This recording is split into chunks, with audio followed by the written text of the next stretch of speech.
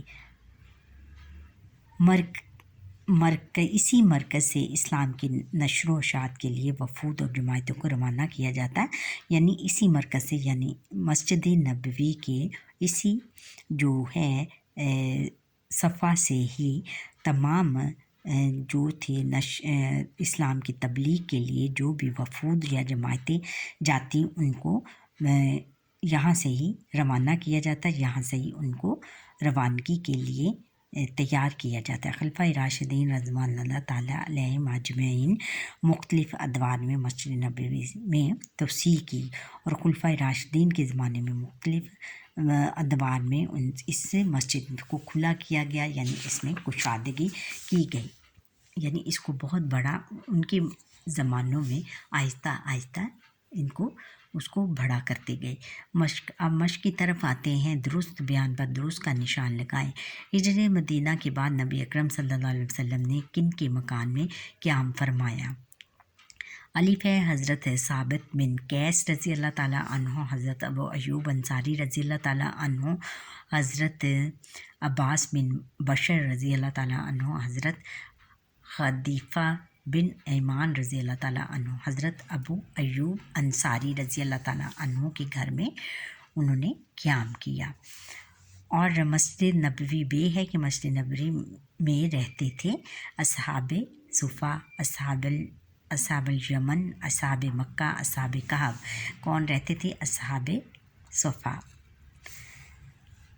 اچھا، مسجد نبوی کے لیے جو جگہ منتخب کی گئی وہ ملکیت تھی حضرت ابوبکر اور حضرت عمر رضی اللہ تعالیٰ عنہ کی، حضرت سعد اور سعید رضی اللہ تعالیٰ عنہ کی، حضرت معاذ اور حضرت معوذ رضی اللہ تعالیٰ عنہ کی، حضرت سہل اور سہیل رضی اللہ تعالیٰ عنہ کی، حضرت سہل اور سہیل رضی اللہ تعالیٰ عنہ کی۔ نبی اکرم صلی اللہ علیہ وسلم مسجد سے متصل تعمیر فرمائے شفا خانے، چبوترے، حجرے اور مسافر خانے۔ حجرے کیا تعمیر فرمائے؟ حجرے۔ اسلام کی پہلی درسگاہ ہے مسجد اقصی، مسجد نبوی، مسجد قباء، مسجد حلال، مسجد نبوی ہے۔ اچھا، اب خالی جگہ پر کرتے ہیں۔ خالی جگہ میں ہے کہ مسجد نبوی ڈیش میں آپ صلی اللہ علیہ وسلم شریک ہوئے کی تعمیر میں، مسجد نبوی کی تعمیر میں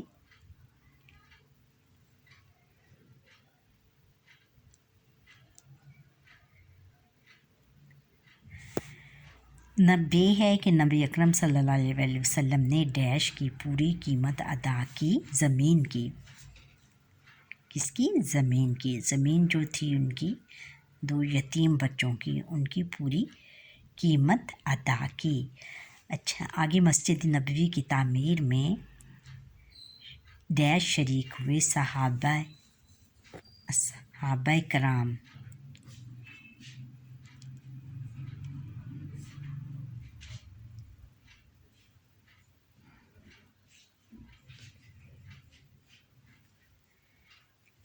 شریک ہوئے۔ اگلا ہے کہ مسجد نبوی میں نادار اور غریب مسلمانوں کے قیام اور تعلیم کے لیے ڈیش تعمیر کیا گیا، ڈیش تعمیر کیا گیا، یعنی چبوترا۔ کیا تھا؟ چبوترا۔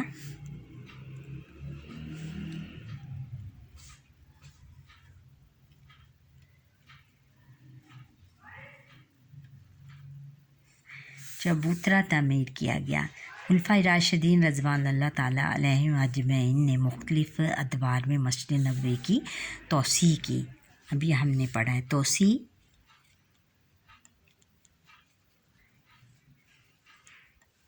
توسیع کی، یعنی اس کو کشادہ کیا، اس کو وسیع کیا، اور